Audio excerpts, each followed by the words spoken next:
et re-bienvenue à l'Institut biblique Enseigne-moi, herméneutique, session numéro 4. Waouh!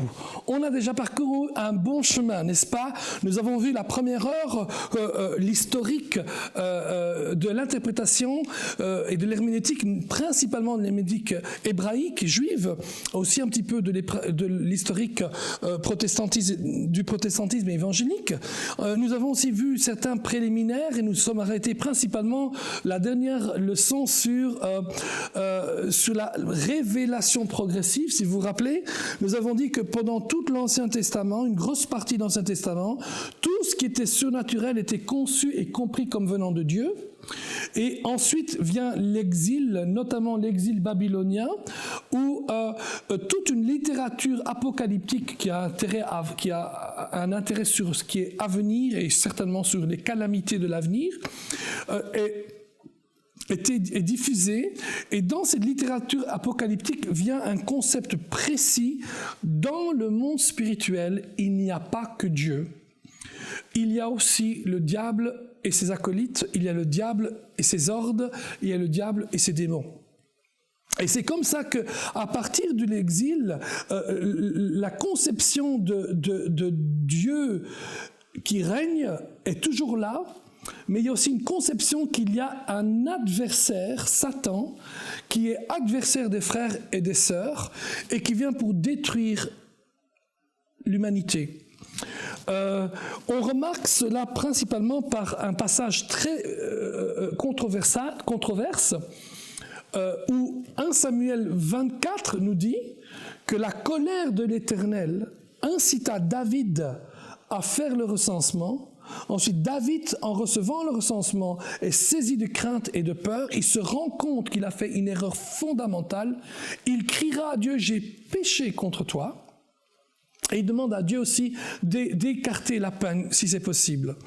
Le même passage se trouve dans 1 Chronique 21, ici c'est 2 Samuel 24 et 1 Chronique 21, verset 1, ici c'est aussi le verset 1, où dans 1 Chronique 21, la Bible dit « Ce n'est pas la colère de l'Éternel, mais c'est Satan lui-même qui incite David à faire le recensement. » La même histoire, lors du recensement, 9 mois et 20 jours plus tard, David reçoit le recensement des mains de Joab et il est saisi de crainte, il a beaucoup peur, il se rend compte qu'il a péché contre Dieu. La même histoire. La grande différence, c'est que Samuel dit que c'est la colère de Dieu, alors que Chronique dit que c'est Satan. Nous avons découvert que la seule manière de pouvoir réconcilier ces deux choses ensemble, de faire cette équation, c'est que Samuel est écrit avant l'exil, alors que Chronique est écrit après l'exil. Avant l'exil, quand on comprend que la colère de Dieu ou que quelque chose a incité David à faire le recensement, l'auteur de Samuel comprend que c'est Dieu, c'est la colère de Dieu. Pourquoi Dieu ne peut pas demander à quelqu'un de pécher contre lui? Amen. Donc ça vient l'exil, cette littérature apocalyptique, et soudain, l'auteur de Chronique qui écrit après l'exil reçoit dans son cœur, c'est pas la colère de Dieu, ou plutôt ce que nous appelions la colère de Dieu, c'est Satan. Amen. Et c'est pas Dieu qui a incité le dénombrement, c'est Satan. Et donc nous sommes arrivés là. Nous sommes arrivés aussi en donnant un exemple. Dans l'Ancien Testament, on voit de temps en temps que Dieu envoie un mauvais esprit à des gens. Il a envoyé un mauvais esprit à Saül, par exemple, et tout. Mais dans le Nouveau Testament, nous voyons que Jésus n'envoie pas des mauvais esprits, il les chasse. Et on a dit ceci, c'est que la doctrine doit toujours venir du Nouveau Testament, jamais de l'Ancien Testament, sauf si cette doctrine de l'Ancien Testament est réitérée dans le Nouveau Testament. Un exemple. Si dans le Nouveau Testament, on aurait dit Jésus envoya un démon dans Judas, on aurait pu dire, ok, dans l'Ancien Testament c'était comme ça, ça l'est aussi dans le Nouveau. Mais nous avons vu que Jésus n'a pas envoyé de démon à Judas. J'ai une bonne nouvelle pour vous, mes amis. Jésus n'envoie pas de mauvais démons. Et Dieu non plus. Amen. Alléluia. Donc il faut comprendre la chose différemment. Très souvent en hébreu, Je ne suis pas un spécialiste d'hébreu, je connais beaucoup mieux le grec que l'hébreu, mais il semblerait qu'en hébreu, il n'y a pas de conception de verbe qui donne la permission ou l'autorisation. Et donc, certains commentateurs, je crois Young dit ça aussi, dit qu'en fait, certains de ces verbes, où il est dit que Dieu envoya, par exemple, je n'enverrai pas les maladies que j'ai envoyées aux Égyptiens, qu'il faudrait plutôt traduire, je n'autoriserai pas à ces maladies de venir sur vous comme je les ai autorisées ou j'ai permis qu'elles soient envoyées chez les Égyptiens. Et donc, c'est comme ça qu'il faut comprendre la chose. La révélation, elle est progressive. Wow! Alléluia! Allons un petit peu en avant, on apprend de grandes choses là, mais on veut encore aller plus loin, on veut comprendre les principes de l'interprétation. Et nous allons voir tout de suite un nouveau point important sur l'interprétation de la parole de Dieu. Vous vous rappelez que nous avons dans l'historique de l'herméneutique juive, mais ça peut être autre chose, on ajoutait beaucoup on a vu qu'ils ont ajouté beaucoup de livres, notamment pour interpréter le livre, la Mishnah, la Haggadah, la Halakha et tout. Quelques-uns étaient carrément des commentaires et tout. Nous avons vu que nous avons des conceptions, des convictions théologiques. Nous avons parlé de la clarté de l'écriture, la clarté extérieure avec sa grammaire et la clarté intérieure. Nous avons parlé de la révélation adaptée et la révélation progressive. Maintenant, nous allons continuer à voir cela. Nous avons dit que toute doctrine, toute conduite et toute éthique doivent prendre leur source en ce qui nous concerne dans la Nouvelle Alliance, dans le Nouveau Testament. Un autre principe fondamental pour la parole de Dieu, c'est que l'Écriture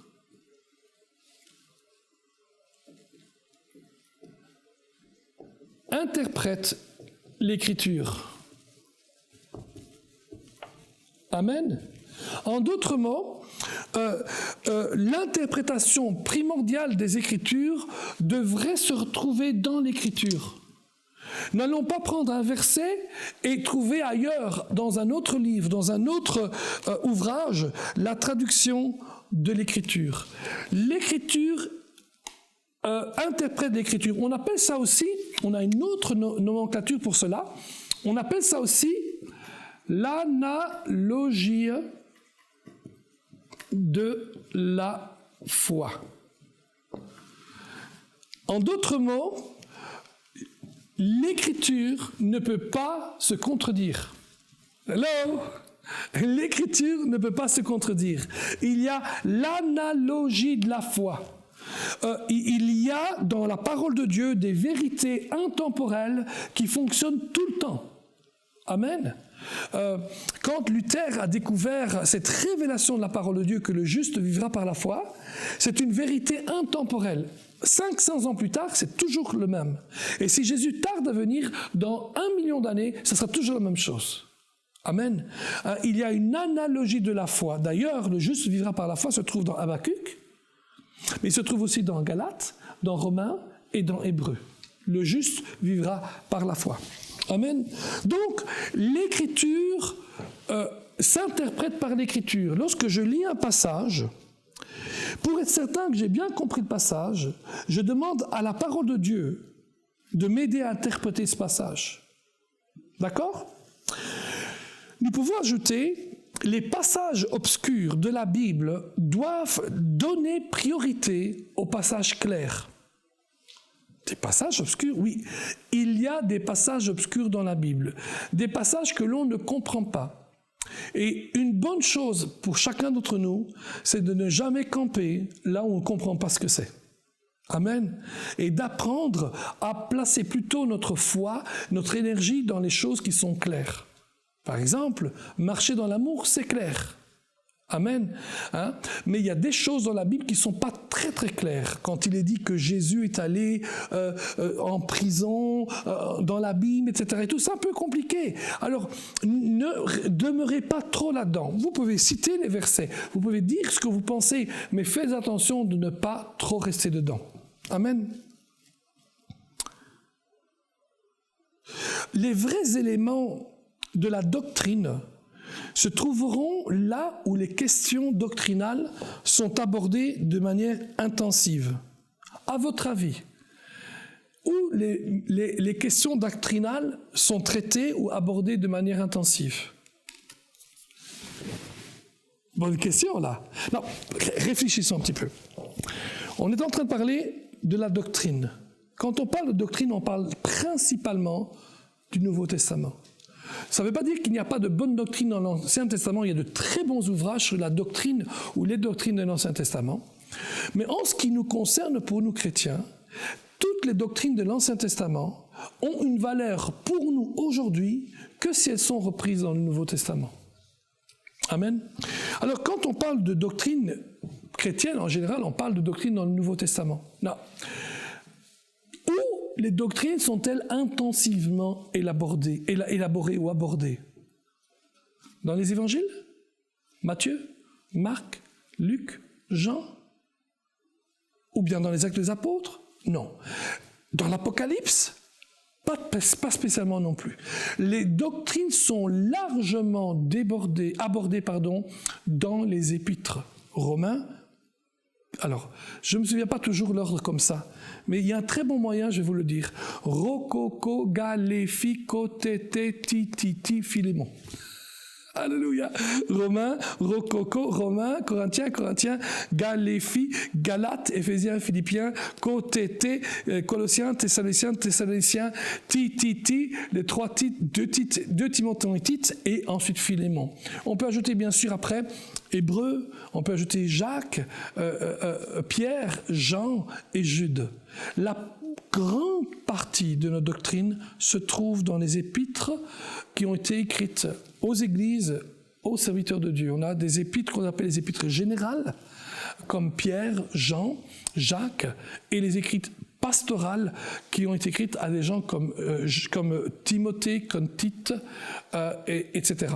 Donc, la plupart de nos doctrines vont sortir de là. Si maintenant nous prenons une doctrine de l'Ancien Testament, elles doivent être retirées dans le Nouveau Testament. Faites très attention de ne pas tomber dans des doctrines de l'Ancien Testament. Comme on ne peut pas tomber dans des pratiques de l'Ancien Testament et se dire on va le faire aujourd'hui. Je voyage beaucoup, je voyage dans près de 40 pays dans le monde pour prêcher l'Évangile et j'ai vu des tas de sortes de choses autour de moi, mais presque loufoques. J'ai vu des gens qui nommaient leur ministère du manteau, de l'onction, ministère de ceci, ministère du sang qui coule, etc. et toutes sortes de choses. Et puis je me suis dit, mais enfin, la plupart de ces choses, c'est des choses qu'ils retrouvent dans l'Ancien Testament, mais qui n'est pas spécialement repris dans le Nouveau Testament. Je vous donne un exemple. Comment on fait pour chasser les démons? Hello? Comment fait-on pour chasser les démons? Allez-vous voir dans l'Ancien Testament? D'abord, dans l'Ancien Testament, il n'y a qu'un seul épisode où on chasse un démon. Hello? C'est un épisode où Moïse est attaqué par un démon. Et il venait de circoncire son petit enfant. Et la Bible dit que Séphora, la femme de Moïse, voyant son mari harcelé par ce démon, va prendre le prépuce de cet enfant et le jeter sur ce démon et choum, le démon s'en va. Vous croyez qu'on va commencer à faire maintenant des exorcismes de cette manière-là? Qu'on va chasser les démons avec les prépuces des gens? Mais non! Alléluia! On ne peut pas prendre une pratique de l'Ancien Testament et en faire une doctrine. Non, la Bible dit qu'il n'y a qu'une seule manière de chasser les démons. C'est avec le don de la foi et la parole prononcée. Et nous disons, démons, dans le nom de Jésus, je te l'ordonne, va-t'en et pars d'ici. Amen. Et les démons obéissent. Parce qu'une des caractéristiques de n'importe quel démon, c'est qu'il tremble devant Dieu, il tremble devant le nom de Jésus, et il tremble devant le croyant qui connaît Jésus-Christ et qui utilise le nom de Jésus. Amen. Donc, dans le Nouveau Testament, nous avons des doctrines. Par exemple, la doctrine du péché, on le trouve fortement dans Romains 1 à 3. La Bible dit d'ailleurs, car tous sont péchés et sont privés de la gloire de Dieu. Dans Romains, il est aussi écrit, le salaire du péché, c'est la mort. Mais le don gratuit de Jésus, c'est la vie éternelle. On voit certainement la doctrine de la divinité de Jésus, principalement, là c'est exceptionnel, c'est important ça. principalement dans Jean. Jean 5. Jean est exceptionnel de tous les écrits évangéliques, de l'Évangile, y compris d'Actes des Apôtres. Jean est un livre à part, c'est un livre comprenant beaucoup de doctrines. D'autant plus parce que c'est moins de récits et c'est plus de discours. Et c'est dans ces discours qu'il y a la doctrine de la divinité de Christ. On connaît la doctrine de la résurrection par 1 Corinthiens 15. 1 Corinthiens 15 nous parle de la doctrine de la résurrection. On voit aussi la doctrine de l'amour dans 1 Corinthiens 13. L'amour est patient, l'amour est bon, l'amour ne se réjouit pas de l'injustice, l'amour croit tout, supporte tout, l'amour ne faillira pas. Amen. Il y a aussi la doctrine de la relation entre la loi et l'évangile. Amen. Ça se trouve ça dans Galates. Donc, quand on parle de l'écriture qui interprète l'écriture et de l'analogie de la foi, il y a l'idée de base, c'est il existe un système de vérité dans l'écriture. Par conséquent, toutes les doctrines doivent être en conforme ou en accord, en tout cas, les unes avec les autres. Si en lisant les Écritures, vous trouvez des contradictions, le principe, c'est mon interprétation qui se contredit et pas la parole de Dieu. Amen. Et certainement que l'interprétation d'un passage ne doit pas contredire l'entièreté du passage. Si par exemple, je donne un exemple, tous les passages me disent que Jésus est ressuscité, et d'un coup je crois lire dans la Bible que Jésus s'est réveillé. Well, ça ne veut pas dire que Jésus dormait, hein? C'est vrai que quand on dit réveillé, ça veut dire qu'il dormait avant. Mais on sait par les autres passages que Jésus était ressuscité. Ça veut dire qu'il est ressuscité d'entre les morts. Ça veut dire que quand on dit Jésus s'est réveillé, il s'est réveillé d'entre les morts. On ne peut pas dire maintenant, mais non, Jésus n'est pas ressuscité d'entre les morts. Il dormait et il s'est ressuscité. Non, non, non, non, non. Une interprétation, un passage ne peut pas contredire l'entièreté de la parole de Dieu. Ensuite, il y a un autre aspect, toujours, dans la doctrine dans l'herméneutique, l'interprétation, c'est qu'il y a l'unité du sens.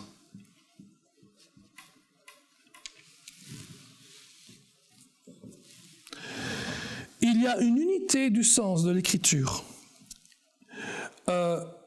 Et cette unité doit influencer notre manière d'interpréter. Je donne un exemple.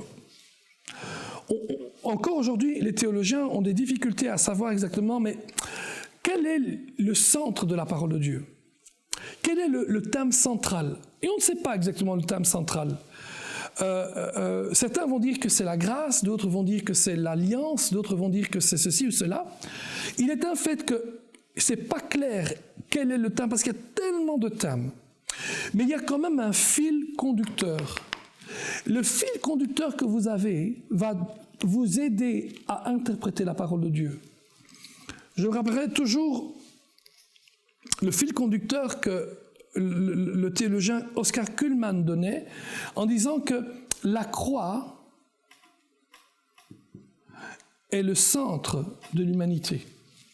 La croix est le centre de l'histoire de l'humanité. Et en effet, on peut dire que autant dans l'Ancien Testament que dans le Nouveau Testament, tout rapporte à la croix. Amen.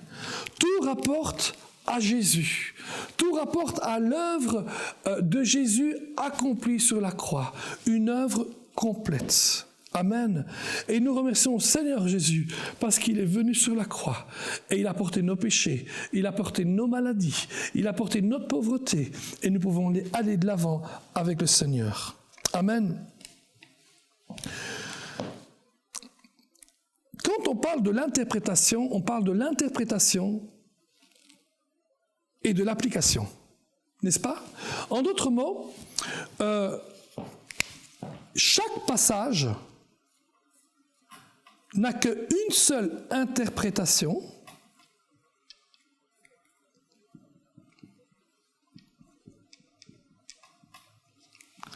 mais elle peut avoir de nombreuses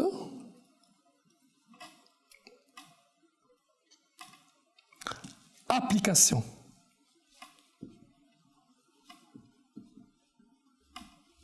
Je donne un exemple qui est sorti très, très fort ces dernières décennies, lorsque on voit dans Jean 2, Jésus qui est en train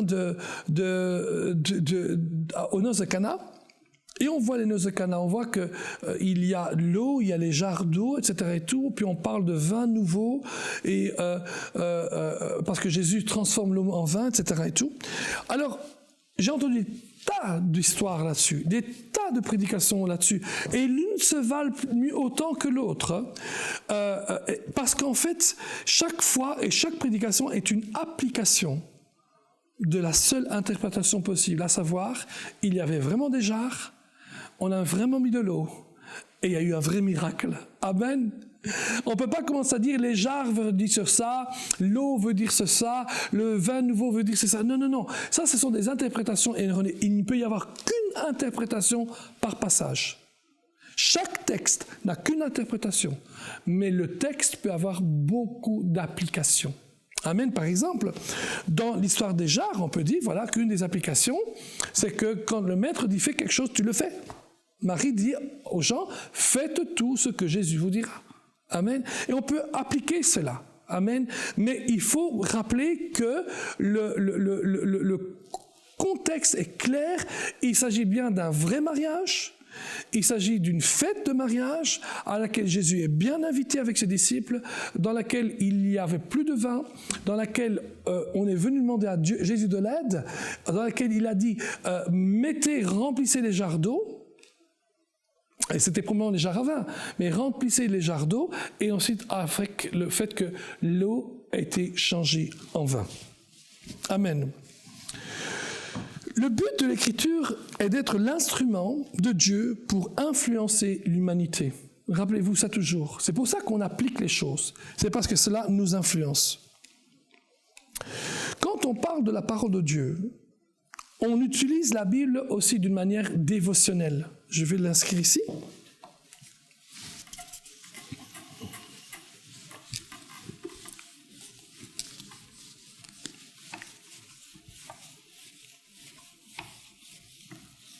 Voilà. Voilà. Il y a une utilisation dévotionnelle de la Bible.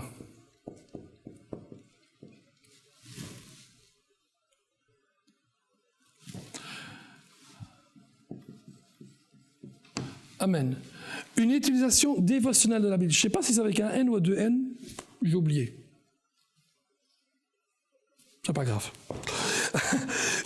J'utilise la Bible pour changer ma vie. Alors, on peut lire la Bible d'une manière théologique, mais on peut aussi lire la Bible d'une manière dévotionnelle. Certes, le théologien va aller profondément dans les aspects théologiques, les aspects de la langue, les aspects de la culture, etc. et porter même des doctrines de ce qui était dit, et c'est très bien, c'est important. Mais cette doctrine, ou les doctrines qu'on peut trouver, vont vous aider dans votre vie de tous les jours. C'est l'aspect dévotionnel. Et quand on utilise l'aspect dévotionnel, il y a des règles, à savoir toutes les catégories pratiques, toutes les applications, tout le matériel de dévotion doivent être régis par cette interprétation du système évangélique de la Bible. Il y a aussi une autre règle. La Bible est plus un livre de principes qu'une liste de directives précises. Attention, c'est important ça. La Bible est plus un livre de principes que de directives. Certes, la Bible va donner des ordres clairs et précis, mais au-delà des ordres, il y a des principes importants. La Bible met l'accent sur l'esprit plutôt que l'habit religieux. Pour certains sujets, c'est l'esprit de la phrase qui doit être notre guide. Par exemple, Matthieu 5, 29 à 30. Matthieu 5, 29 à 30, et je dis pour vous. Si ton œil droit est pour toi une occasion de chute, arrache-le et jette-le loin de toi. Car il est avantageux pour toi qu'un seul de tes membres périsse, que tout ton corps ne soit jeté dans la géhenne. Si ta main droite est pour toi une occasion de chute, coupe-la et jette-la loin de toi. Car il est avantageux pour toi qu'un seul de tes membres périsse et que ton corps entier n'aille pas dans la géhenne.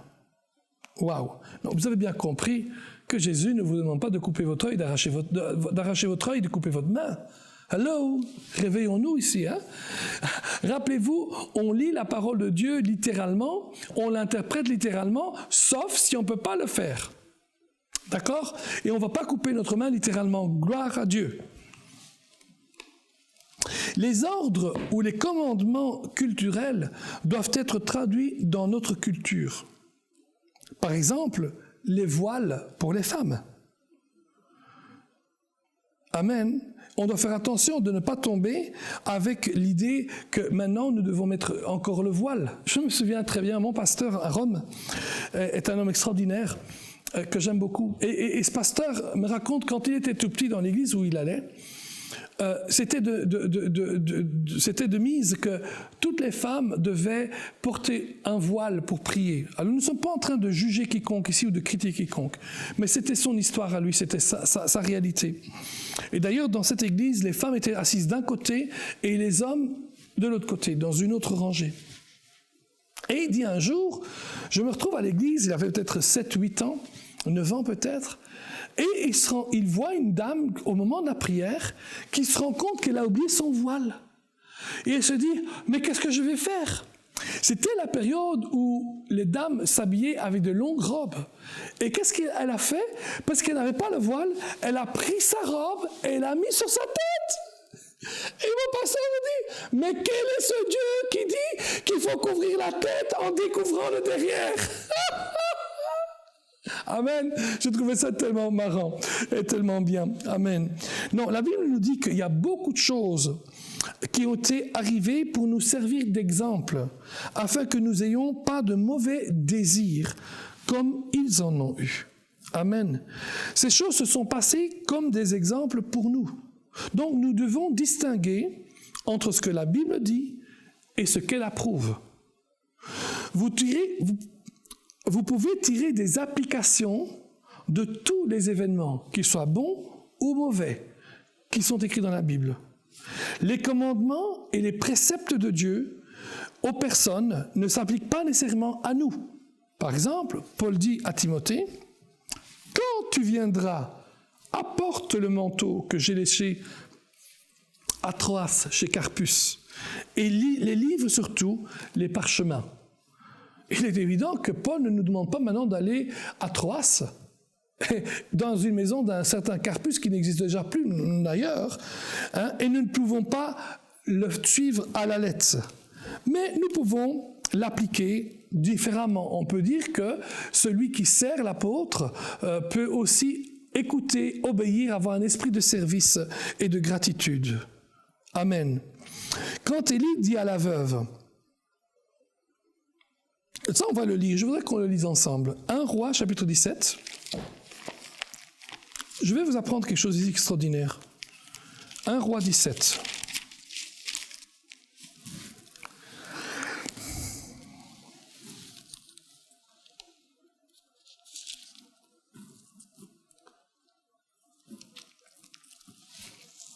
Un Roi 17, les versets 13 à 14. Non, on va commencer à partir du verset 8. Alors la parole de l'Éternel lui fut adressée en ces mots. « Lève-toi, va à Sarepta, qui appartient à Sidon, et demeure là. Voici, j'y ai ordonné à une femme veuve de te nourrir. » Il se leva et il alla à Sarepta. Comme il arrivait à l'entrée de la ville, voici, il y avait là une femme veuve qui ramassait du bois. Il l'appela et dit, « Va me chercher, je te prie, un peu d'eau dans un vase afin que je boive. » Et elle alla en chercher. Il appela de nouveau et dit, « Apporte-moi, je te prie, un morceau de pain dans ta main. » Et elle répondit, « L'Éternel, ton Dieu, est vivant. Je n'ai rien de cuit et je n'ai qu'une poignée de farine dans un pot et un peu d'huile dans une cruche. Et voici, je ramasse 2 morceaux de bois. Je rentrerai et je préparerai cela pour moi et pour mon fils. Nous mangerons après nous mourrons.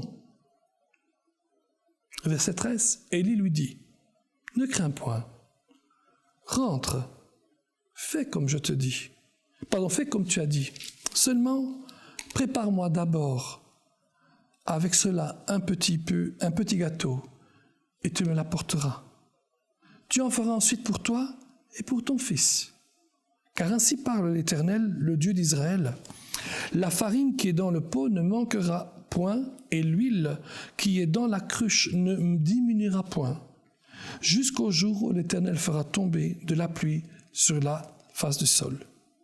Elle alla et elle fit selon la parole de Élie. Et pendant longtemps, elle eut de quoi manger, elle et sa famille, aussi bien qu'Élie. La farine qui était dans le pot ne manqua point, et l'huile qui était dans la cruche ne diminua point, selon la parole que l'Éternel avait prononcée par Élie. Amen. Élie lui dit, ne crains point, entre, fais comme tu as dit, seulement prépare-moi d'abord avec cela un petit gâteau, et tu me l'apporteras. Tu en feras ensuite pour toi et pour ton fils. Amen. Et nous avons vu que le pot, l'eau n'a jamais diminué. L'huile et la farine n'ont jamais diminué. Quand on lit ce passage, peut-être qu'il vous est déjà arrivé cela. J'ai entendu cela plusieurs fois, des gens dire, pendant un moment d'offrande, peut-être un moment où il y a un besoin important, apportez tout ce que vous avez au Seigneur. Videz vos poches. Donnez d'abord tout à Dieu et le Seigneur prendra soin de vous. Donnez à l'homme de Dieu qui est ici aujourd'hui. Débarrassez-vous de ce que vous avez. J'ai entendu des hommes de Dieu exiger que les gens devant eux leur donnaient ce qu'ils avaient à cause et fondé sur ce passage du roi, de l'histoire d'Élie. Il est clair que c'est un passage unique dans la Bible. C'est un passage de l'Ancien Testament de la Bible. Troisièmement, c'est une narration, c'est une histoire. Et on ne peut pas tirer une doctrine d'une histoire, à la rigueur des applications, mais pas une doctrine. Amen. Mais regardez ceci. Est-il juste d'aller quelque part et de demander à quelqu'un de tout lui donner ce qu'il a dans son portefeuille? Est-ce que c'est possible? Est-ce que c'est d'abord ce qu'Élie a fait? Est-ce que Élie est venu vers la femme et dit « Donne-moi ce que tu as ». Est-ce qu'il a vraiment fait cela? Voyez-vous, très souvent, on analyse un passage, mais on n'analyse qu'une partie de ce qu'on voudrait dire, ou que ce que la Bible dit. On analyse souvent ce qui nous intéresse et pas le reste. Je vais vous dire ici qu'il n'est pas biblique qu'un homme de Dieu, quel qu'il soit, ça aurait pu être moi, vienne vers quelqu'un et vous dise « Vous me devez me donner votre argent. Vous me devez me donner tout ce que vous avez. » Oui, mais Élie l'a fait. Élie ne l'a pas fait. Ah, mais je viens de lire que c'est fait. Vous venez de le lire dans la Torah. Élie n'a pas fait cela. Élie n'est pas venu vers cette femme et il ne lui a pas dit « Tu dois me donner à manger ». Mais dans Nathan, c'est ce qui est écrit. Et il lui a dit, donne-moi du pain, fais d'abord pour moi et ensuite pour toi. Si on lit d'une manière artificielle, vous avez raison. Littéralement, Élie dit, fais comme tu as dit, seulement prépare-moi d'abord avec cela un petit gâteau. Non, vous devez comprendre ici. Voici que cette femme, elle est veuve. D'une manière évidente, elle n'est pas vieille. Nous, quand on pense à veuve, on pense à une vieille femme qui a peut-être 80 ans ou 85 ans. Elle n'est pas vieille, puisqu'elle a encore un enfant à bas âge. Un enfant qu'elle doit encore nourrir. Et donc, c'est une jeune dame. Elle n'a plus rien. Et Élie lui dit, donne-moi d'abord un gâteau. Et puis tu en feras pour toi et ton enfant. Et tu verras que tu vivras. Imaginez-vous, qu'est-ce qui se passe? La première fois, elle dit ceci. Verset 11. Apporte-moi, je te prie, un morceau de pain dans ta main. Et elle répondit, verset 12, « L'Éternel, ton Dieu, est vivant, je n'ai rien de cuit, je n'ai qu'une poignée de farine dans un pot et un peu d'huile dans ma cruche, et voici que je ramasse 2 morceaux de bois, puis je rentrerai et je préparerai cela pour moi et pour mon fils, nous mangerons, après quoi nous mourrons. » Imaginez-vous cette femme. Voici une dame, une jeune femme, avec un enfant à bas âge, qui n'a plus rien pour manger. Elle est veuve. Et le prophète lui dit, « Donne-moi tout ce que tu as. » Waouh! Donne-moi tout ce que tu as. Et quand elle répond, « L'Éternel vivant », je peux imaginer l'immense détresse, l'angoisse de cette femme.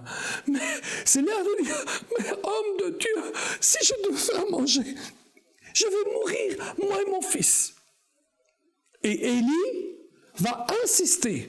« Donne-moi ce que tu as. » Maintenant, je vais me permettre de vous dire que Élie n'a pas soutiré ni du pain, ni de l'huile, ni de l'eau de cette femme. Élie ne se serait jamais permis de dire à une femme « Donne-moi tout ce que tu as. » Si vous connaissez Élie, sa manière d'agir, sa manière de fonctionner dans le ministère, vous savez qu'Élie n'est pas l'homme à ordonner à quelqu'un de lui donner ce qu'il a. Et nous devons faire très attention avec cela. Nous ne pouvons pas accepter dans nos propres ministères et dans nos propres vies que nous allons vers les gens et nous exigeons qu'ils vident leur poche. J'ai vu des gens faire ça. J'ai vu des gens ordonner. Vous devez vendre ce que vous avez. Vous devez donner votre maison. Ne faites pas cela. Mais Élie l'a fait. Il ne l'a pas fait. Alors vous allez me dire pourquoi je dis ça. Regardez ceci. Regardez bien ce qui est écrit ici.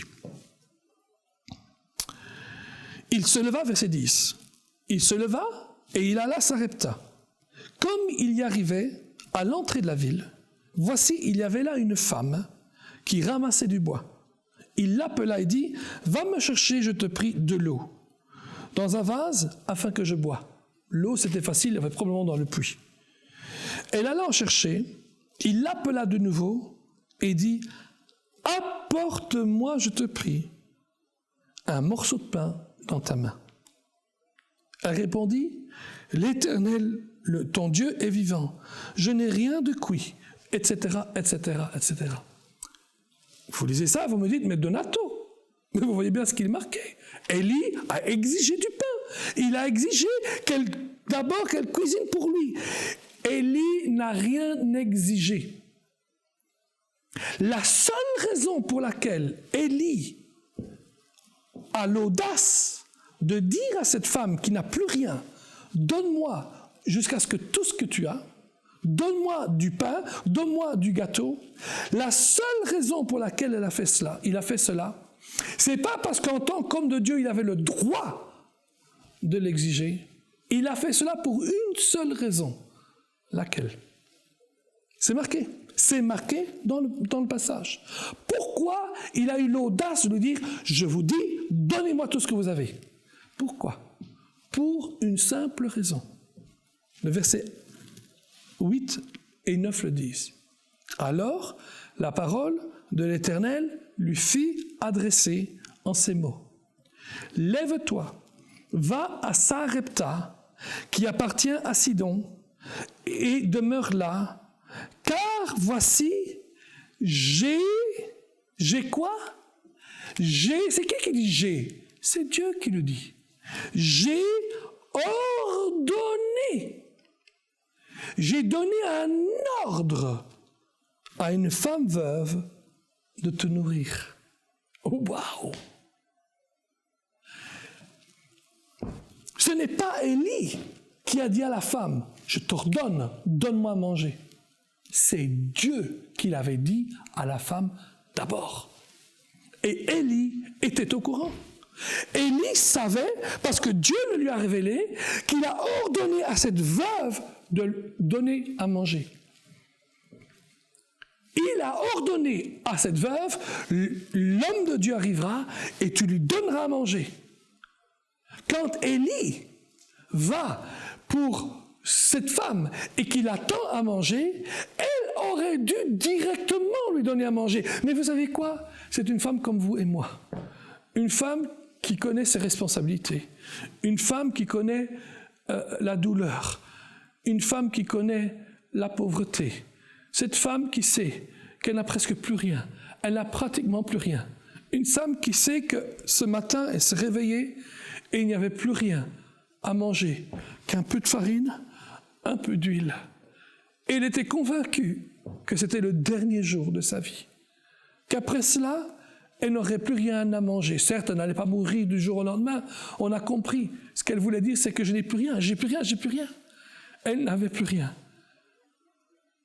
Et un jour, Dieu lui parle et lui dit, « Femme, toi qui n'as plus rien, l'homme de Dieu va venir et je t'ordonne de le nourrir. » Je ne sais pas si vous vous trouvez dans les chaussures de cette femme. Elle n'a rien. Elle va mourir. Elle va mourir de faim et de soif un de ces jours. Elle et son fils, et probablement elle d'abord parce qu'elle va toujours donner à nourrir à son fils. Et Dieu lui dit, « Femme, l'homme de Dieu va arriver et je t'ordonne de le nourrir. » Et probablement que du moment et du jour où Dieu lui a dit ça, elle n'a fait que trembler. Dieu m'a dit de nourrir l'homme de Dieu. Dieu m'a dit de nourrir l'homme de Dieu, mais je n'ai rien, je n'ai rien, je n'ai rien. Élie arrive et lui demande de l'eau. Elle va chercher de l'eau, c'est tellement facile. L'eau se trouve dans le puits, il n'y a pas de problème. Ça ne lui coûte rien. Il y a encore de l'eau à l'abondance. Et elle part, elle est contente. Il m'a demandé que de l'eau. Mais après, il appelle de nouveau, il dit, « Madame, venez ici, s'il vous plaît. Donnez-moi à manger. » Et à ce moment-là, je peux m'imaginer cette femme qui tremble en elle. C'est la seule chose qu'elle ne voulait pas entendre. C'est que l'homme de Dieu lui dise, « Donne-moi à manger. » Voyez-vous, Élie n'a pas exigé que cette femme lui donne à manger. C'est Dieu qui a exigé. Et quand Élie lui dit « donne », c'est une manière pour lui de réconforter cette femme. Parce qu'elle dit « je n'ai rien à manger, mon fils et moi on va mourir ». Mais après il dit « vas-y, fais comme tu as dit. Tu pourras en effet cuire un pain pour toi et ton enfant. Mais d'abord, dit-il, fais-en pour moi. » Alléluia. Et ensuite, il va lui donner une parole de réconfort. Il va lui dire, car ensuite, toi et ton enfant, vous vivrez. Alléluia, alléluia. Alors, vous voyez, c'est une histoire extraordinaire d'une femme comme vous et moi, qui reçoit un ordre de Dieu, mais qui hésite. Il hésite ou elle hésite dans ce cas-ci parce qu'elle voit le poids de leur responsabilité et le poids et les conséquences humaines et naturelles d'une telle obéissance. Quand Élie est venu, il ne lui a pas soutiré l'argent. Élie est venu avec une parole d'encouragement, une parole de réconfort. C'est la seule raison pour laquelle il a osé dire « Donne-moi à manger ». Parce que si tu me donnes à manger, tu vivras toi et ton fils. Amen. Donc, c'est important pour nous maintenant, quand on voit ce genre d'histoire, et cette histoire-ci en tout cas, que l'on ne peut pas prendre cette histoire pour faire croire aux gens que nous, en tant que serviteurs de Dieu, nous aurions le droit de soutirer l'argent des gens. Les gens, nous avons le droit de parler, de donner, de partager nos besoins, mais les personnes doivent donner ce qu'ils ont résolu dans leur cœur. La Bible dit que l'homme donne avec un cœur joyeux. Amen. Car Dieu aime le donateur allègre. La Bible dit aussi que ce que tu sèmes, tu le moissonneras. Amen. Tu sèmes peu, tu moissonnes peu. Tu sèmes beaucoup, tu moissonneras beaucoup. C'est juste donner à tous les ministères que Dieu met dans votre cœur. C'est juste de donner dans l'église locale. C'est tout à fait correct de donner la dîme dans l'église locale. Toutes ces choses, c'est tout à fait correct. Mais une chose est certaine, un serviteur de Dieu n'a pas le droit d'utiliser son office de serviteur de Dieu, son mandat de serviteur de Dieu pour soutirer de l'argent dans votre vie. Si Dieu vous a dit de donner, vous donnez. À la rigueur, il peut vous donner une parole d'encouragement, et vous dire « Dieu m'a dit que vous alliez me donner ça », ça peut arriver, mais ça doit toujours confirmer ce qui est dans votre cœur. Dans ce cas-ci, Élie a confirmé ce qui était dans le cœur de cette femme, de ce que Dieu lui avait dit, car Dieu avait ordonné à la femme de donner à manger. Amen. La vie des hommes dans les Écritures peuvent déterminer des principes spirituels exceptionnels. Par exemple, Hébreux 11, ce qu'on appelle la fameuse galerie de la foi. On voit les vies de David, de Moïse, de Samuel, de Samson, de José, de Jérémie, Daniel, Élie, Josué, Élisée et plein d'autres gens. Toutes ces vies sont pleines de principes. Et nous pouvons appliquer cela dans nos vies. Amen. Lisons ensemble Timothée 3,16.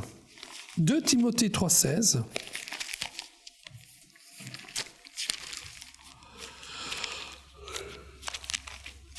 Timothée 3,16.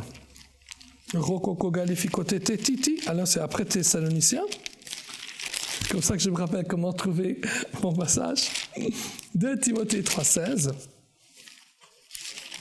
Et voici ce que la Bible dit.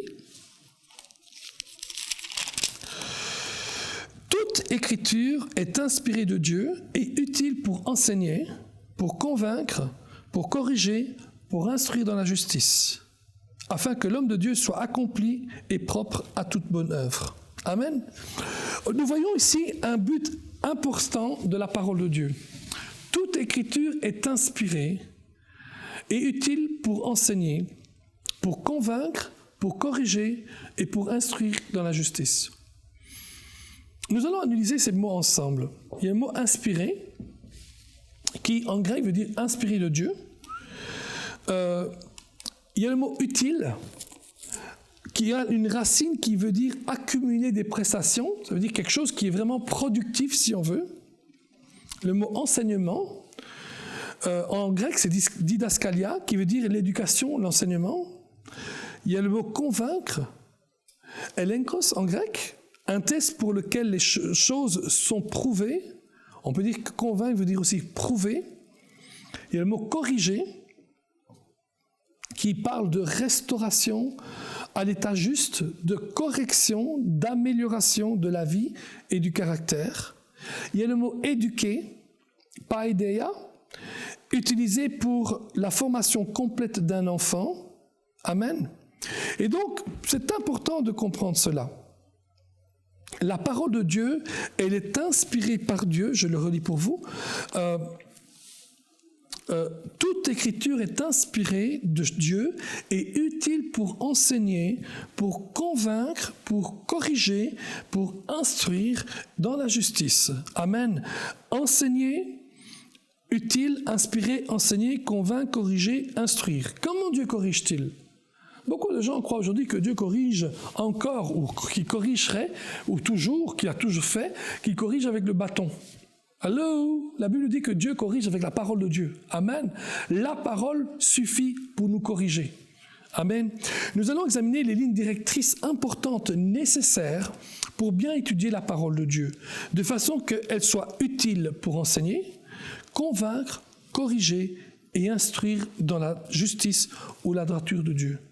Notons que nous parlons d'étudier la parole de Dieu et non pas de l'utiliser uniquement pour la lecture dévotionnelle. Ce sont deux choses très différentes.